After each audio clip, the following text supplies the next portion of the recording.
Probablemente la barbarie nazi sea el episodio trágico de la historia más conocido en todo el mundo, pero este caso, lamentablemente, no es el más trágico de la historia de la humanidad.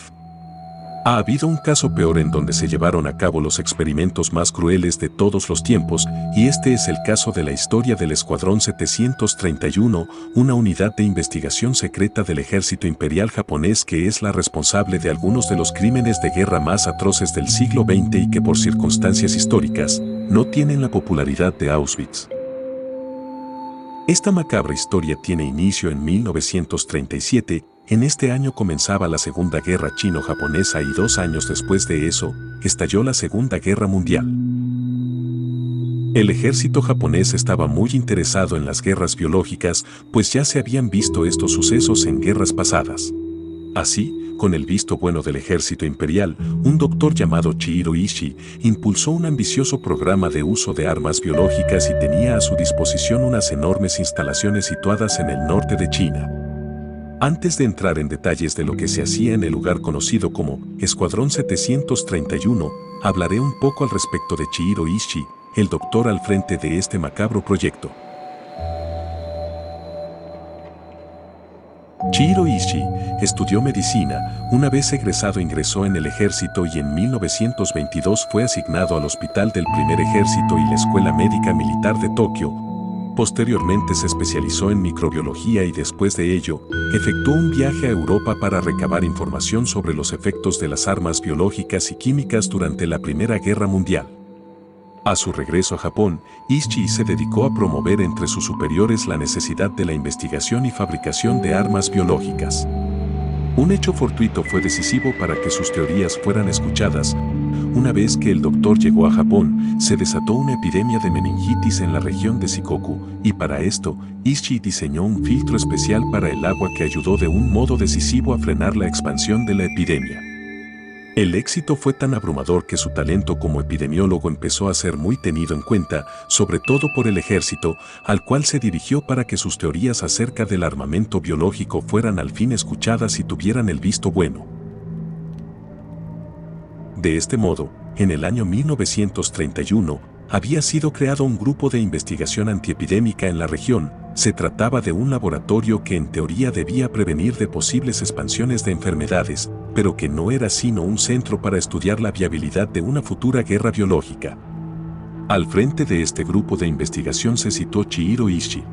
La unidad, disfrazada de planta de purificación de agua, estaba integrada por un centenar de edificios, repartidos en 6 kilómetros cuadrados.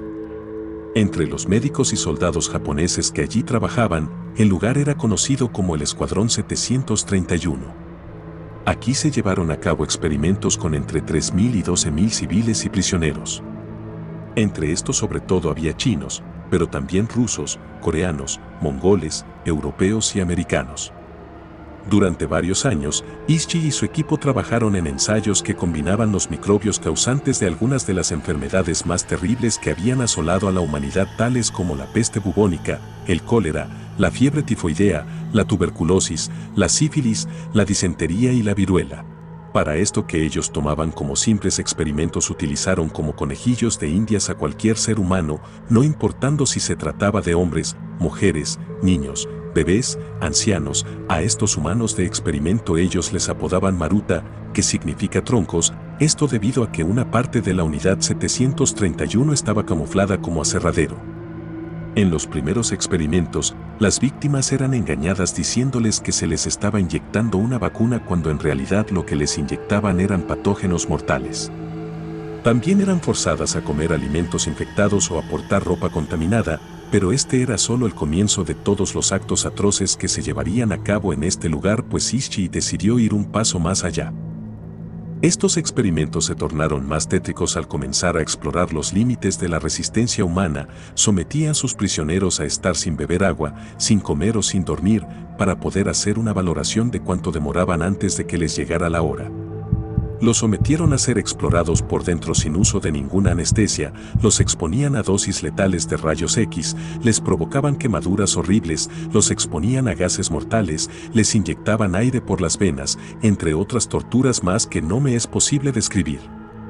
También se ocupaba a los blancos humanos para probar la efectividad de las bombas o las granadas, y por si todo esto no fuera ya demasiado, quizá no está de más aclarar que no podía haber sobrevivientes, porque si acaso había algunos, se deshacían de ellos.